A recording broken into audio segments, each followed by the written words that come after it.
যাই, আমি তাড়াতাড়ি চলে যাই এখান থেকে। না, সন্ধ্যা হতে চললো, বাচ্চাটাকে একা রেখে যাওয়া তো ঠিক হবে না। আমার তো দুনিয়াতে কেউ নেই, আমি বরং বাচ্চাটাকে নিয়ে যাই।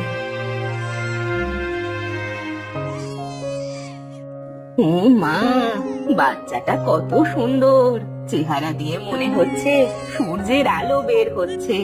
এত সুন্দর মানুষ আমি যে কখনো দেখিনি। বুড়িমা, তুমি এই বাচ্চাটাকে নিয়ে মানুষ করবে? ওর যে কেউ নেই। কে কে কে কথা বলছে? ভূত নয় তো? আমাকে মেরে ফেলবে না তো? ভয় পেও না বুড়িমা, আমি অশ্বত্থ গাছ। এই বাচ্চাটা এখানে একজন ফেলে রেখে চলে গিয়েছে, একে তুমি মানুষ করো। ঠিক আছে অসত্য গাছ, আমার তো পৃথিবীতে কেউ নেই, এই ছোট মেয়েটাকে আমি মানুষ করব। আজ থেকে এই মেয়েটা আমার নাতনি। একটা কথা মনে রেখো বুড়িমা, এই বাচ্চার বয়স যখন 10 বছর হবে, তখন এই বাচ্চার সাথে আমার বিয়ে দেবে। তা না হলে এই বাচ্চাটার চরম ক্ষতি হয়ে যাবে। ঠিক আছে, আমি তোমার সাথে আমার নাতনির বিয়ে দিব, তবুও আমি একে নিয়ে যাচ্ছি। আমার যে দুনিয়াতে কেউ নেই।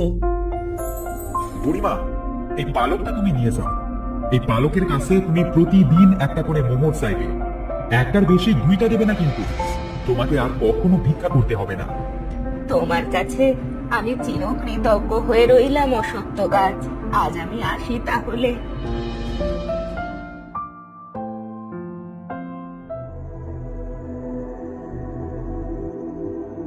রাত তো অনেক হলো, বাড়িও চলে এসেছি।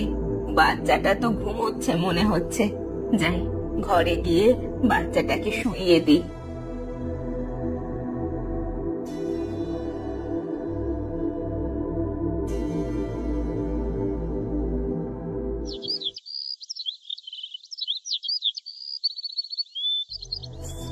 আজ থেকে তোর নাম সুন্দরী।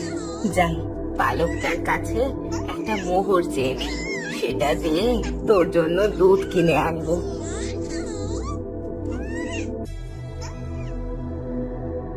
এই পালক, আমাকে তুই মোহর দে দেখি।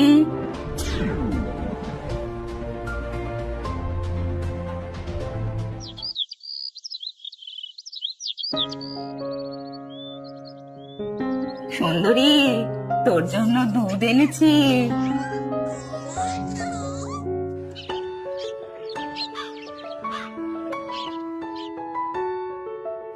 এখন তো আমার কোনো কিছুরই কষ্ট